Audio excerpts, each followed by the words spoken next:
Bonjour à tous, j'espère que vous allez bien et bienvenue dans une nouvelle vidéo qui est la troisième partie sur l'histologie du derme. Après avoir vu deux premières parties, la première sur le derme papillaire et la deuxième sur le derme réticulaire, on avait étudié essentiellement les types de fibres qu'on va trouver et différentes colorations spéciales qu'on va utiliser pour mettre en évidence ces fibres. Maintenant, on va passer à d'autres éléments à étudier toujours au niveau du derme. Et donc pour ceci, j'aimerais partager avec vous certaines lames virtuelles. Donc la première, c'est celle-là. Donc comme on voit, on a différentes couches à ce niveau. Donc la partie qui est colorée en néosinophile, ça veut dire qui paraît en rose, c'est l'épiderme. Puis ça repose sur le derme. Et puis, comme on a déjà dit, le départ ou bien le fait de voir des lobules adipeux, ces structures un peu claires ici, ça marque la présence ou bien ça marque qu'on est au niveau de l'hypoderme. Et donc épiderme, le derme et l'hypoderme.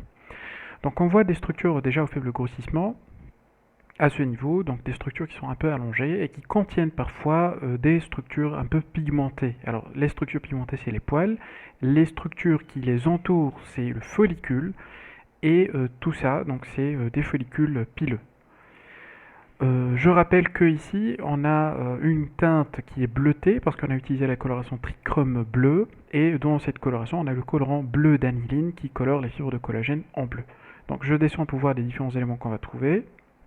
Alors déjà comme remarque, donc, si on agrandit, on va trouver que ces follicules pileux, toutes ces structures allongées, elles sont attachées, en fait, associées à une autre structure. Donc ce qu'on voit ici, donc c'est les glandes en fait qui vont produire le sécrétion au niveau de la lumière du follicule pileux, comme ce qu'on voit ici. Donc si on agrandit, on va voir que c'est une glande qui a une lumière ici qui y est connectée en fait avec la lumière du follicule pileux au niveau de ces parties superficielles qu'on appelle l'infundibulum du follicule pileux. Donc les sécrétions se drainent au niveau du follicule, puis elles vont être évacuées à l'émergence du poil, cette partie qu'on voit ici, vers l'extérieur de la peau. Et c'est une glande qu'on appelle la glande sébacée, qu'on va étudier plus en détail dans une prochaine vidéo. Donc on voit d'autres structures aussi, c'est que en bas de la glande sébacée, on a un tissu en faisceau, ce qu'on voit ici.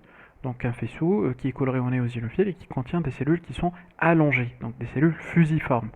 Donc c'est ça, donc si on agrandit, on va voir que ce sont des cellules fusiformes avec un noyau qui est allongé, et puis il a cette forme en cigare, ce qu'on voit ici, donc des noyaux qui sont en cigare, et c'est la forme typique et la description typique d'un muscle lisse. C'est un faisceau de muscles lisses, et comme on voit, il est attaché par ces deux portions, l'une au follicule pileux, et toujours cet attachement, il se fait au-dessous de la glande sébacée. Et puis de l'autre partie, on a un attachement au niveau de la partie superficielle du derme réticulaire. C'est ce qu'on appelle le muscle arrecteur du poil. Et sa contraction, elle va causer une arrection du poil. Et c'est ce qui donne en fait cet aspect de chair de poule en surface cutanée. Donc j'aimerais aussi attirer l'attention vers un fait ici, c'est que les poils, ils sont particulièrement insérés de façon profonde, donc elle arrive jusqu'à l'hypoderme, c'est ce qu'on voit ici. Donc c'est ce qu'on observe normalement au niveau du scalp. Et c'est le cas pour cette biopsie, c'est une biopsie qui a été réalisée au niveau du scalp, ou ce qu'on appelle aussi le cuir chevelu.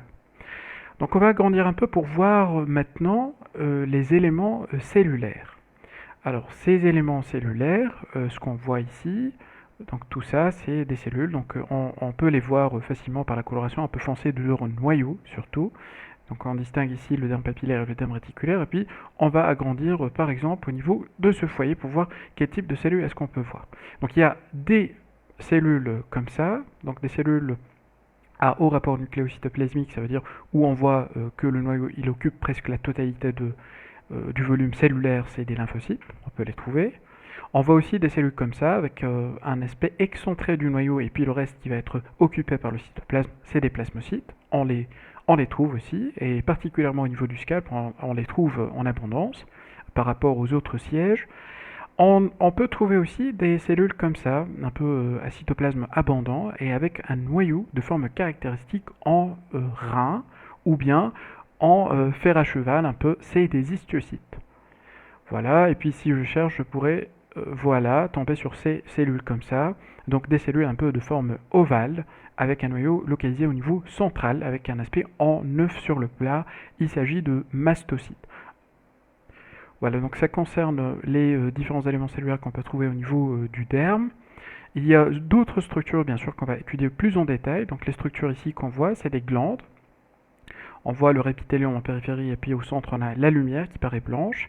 Et puis ces glandes, elles vont sécréter et excréter leurs produits de sécrétion par des canaux, ce qu'on voit ici. Tout ça, c'est des canaux. Alors les glandes, on les appelle les glandes sudoripares de type écrine à ce niveau. Et puis les canaux, on les appelle des canaux sudorifères. Donc tout ça, c'est des canaux là aussi, des canaux. Des glandes, on les trouve un peu partout. Donc voilà, un aspect de glande sudoripare écrine, glande sudoripare écrine, glande sudoripare écrine. Il y a un autre type, puisqu'il y a déjà un type écrine, il y a ce qu'on appelle les glandes sudoripares apocrines, qui sont limitées dans certaines localisations, notamment au niveau des aisselles et au niveau des régions anogénitales. Donc en bref, sur cette lame, on a vu qu'il y avait les follicules pileuses qu'on voit ici. Donc on avait aussi cette association à des glandes sébacées, ce qu'on appelle l'unité folliculo-sébacée. Et puis pour assurer cette érection du poil, on avait le muscle lisse. On avait comme éléments cellulaires, donc on a vu voilà, donc des éléments inflammatoires, notamment des lymphocytes, des mastocytes, des histiocytes. J'ai oublié de mentionner que il y a des cellules qu'on trouve partout dans l'organisme qui sont en fait responsables de la synthèse de ces fibres de collagène qu'on voit ici en bleu, c'est des fibroblastes. Alors on a deux aspects plus ou moins différents, donc il y a des cellules où on voit que le noyau, comme par exemple celle-là, donc je vois que le noyau, il y a une toute petite quantité minime de cytoplasme, et il y a d'autres qui peuvent montrer un peu plus de cytoplasme. Alors, c'est une différence qui fait que les cellules avec très peu de cytoplasme, on les appelle des fibroblastes, c'est comme des cellules qui sont matures, et d'autres, les autres, ça veut dire là où on a un cytoplasme un peu abondant, on les appelle les myofibroblastes. Alors, une remarque, c'est que le muscle ici, on l'observe attaché, associé au follicule pileux. Alors, il y a d'autres localisations, on peut trouver ce muscle lisse non associé au follicule pileux. On les trouve au niveau des régions génitales et au niveau du mamelon. Alors ça, c'est un prélèvement qu'on a réalisé au niveau du mamelon. Alors là, on voit l'épiderme en bas. On voit tout ça, c'est le derme. Et puis on voit le passage de structures canalaires. Alors ce qu'on voit ici, c'est les canaux galactophores. Ici, première remarque, déjà, c'est un peu difficile de distinguer les différentes structures. Pourquoi? Parce qu'on a utilisé une coloration qui est différente. Ici, on a utilisé l'HE, donc que deux colorants. Donc E, c'est en rapport avec l'éosine. Et puis le H, c'est pour l'hématoxynine. Et donc on aura l'éosine, dans ce cas, qui va colorer et le tissu conjonctif et les éléments cytoplasmiques. Donc ça sera un peu difficile de voir ou bien de distinguer les fibres musculaires des fibres conjonctives, ça veut dire des fibres de collagène, mais on va essayer. Alors je vois que c'est un peu difficile à cause du grossissement, ça prend du temps pour se charger, et j'essaie de trouver quelque chose sur les champs qui sont déjà disponibles, mais je pense que c'est difficile.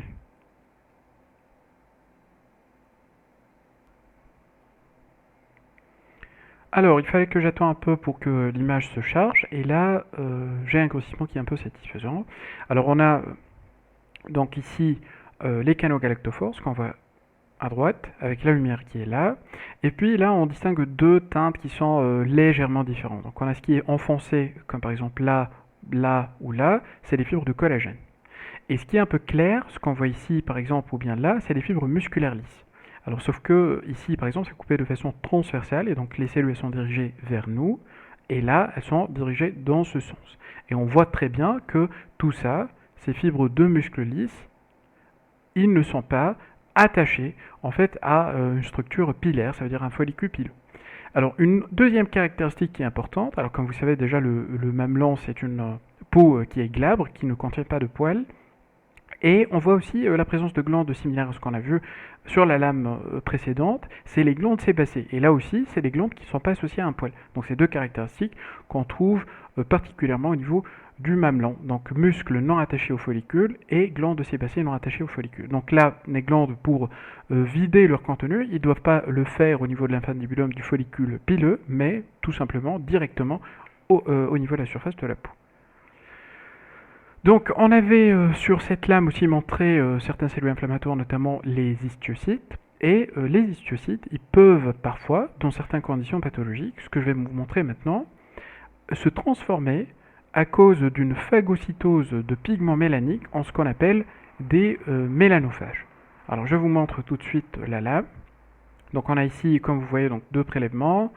Je vois l'épiderme qui est en violet, et puis en bas on a le derme avec ces deux composants. Donc en haut on a le derme papillaire et puis le derme réticulaire en bas. Et puis entre les deux on a un peu un infiltrat inflammatoire, donc on voit une augmentation de la densité cellulaire. Donc pourquoi? Parce que je vois beaucoup de noyaux qui donnent au faible grossissement cette teinte un peu violacée ici.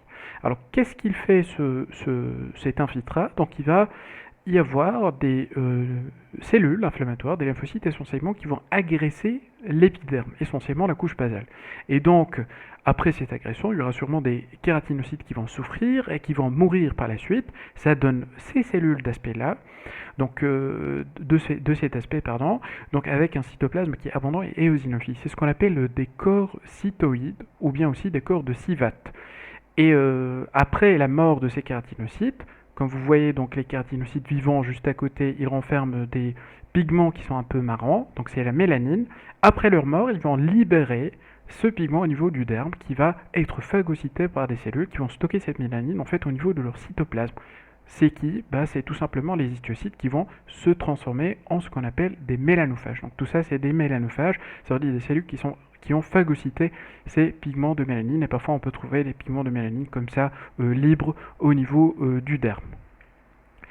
Donc ça aussi on peut le trouver, mais surtout dans des conditions pathologiques. Par exemple, ce cas c'était un cas d'une atteinte cutanée inflammatoire qu'on appelle le lichen plan. Je vous invite maintenant à regarder un autre prélèvement pour vous montrer une modification que peut subir les fibres de collagène. Là, c'est un exemple de ce qu'on appelle une élastose solaire. Alors, à cause des dégâts induits par le rayon UV, ultraviolette, donc sur le collagène, on aura une dégradation du collagène et puis une augmentation et une accumulation de fibres d'élastine qui sont anormales. Donc ça donnera cet aspect un peu grisâtre, un peu bleuté et homogénéisé. C'est-à-dire je ne distingue plus la structure fibrillée normale, mais je vois des fibres qui sont irrégulières, parfois un aspect qui est homogénéisé avec ces couleurs, donc ces teintes un peu bleutées, un peu grisâtres. C'est ce qu'on appelle l'élastose solaire, voilà, qui est secondaire aux UV. Et puis en même temps, ces UV n'ont pas entraîné uniquement des dégâts au niveau du derme, mais aussi au niveau de l'épiderme, pardon. Donc ça se manifeste par ces atypies qu'on voit ici, essentiellement au niveau des couches basales. Donc avec ces élargissements de la taille des noyaux, les contours ils sont irréguliers, pardon. Donc puis après on a une perte de polarité. On voit à l'état normal, normalement on devrait avoir des noyaux qui sont localisés au niveau du pôle basal de la cellule.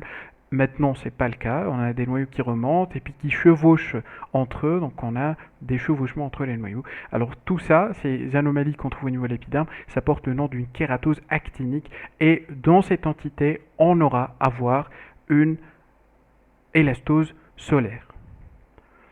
Donc, c'était le dernier cas que je voulais présenter, que je voulais partager avec vous. Et maintenant, je passe à une petite récapitulation. Alors, on a vu le muscle pilaire. Donc, c'est un muscle qui est attaché au follicule pileux.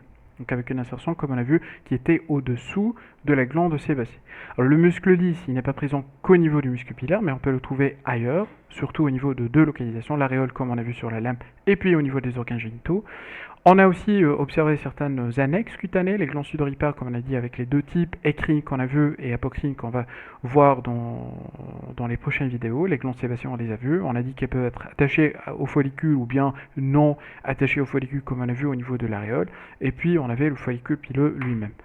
Les cellules stromales, donc on a vu plusieurs types, les fibroblastes, les myofibroblastes, qui sont normaux. Les mastocytes, là aussi, c'est une composante normale, mais à petite quantité. Les lymphocytes aussi, les plasmocytes particulièrement abondants au niveau du scalp.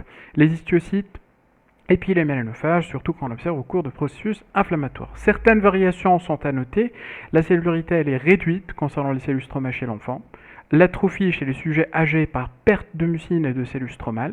L'élastosolaire, comme on a vu, surtout chez les, au niveau des zones qui sont exposées au soleil, c'est logique parce que c'est une conséquence de l'exposition ou bien de l'effet des rayons UV. Et puis, chez les patients âgés, avec une fragilité des vaisseaux, le fait de réaliser des biopsies au niveau de la peau, ça cause le plus souvent des hémorragies, fait qui va être observé sous microscope.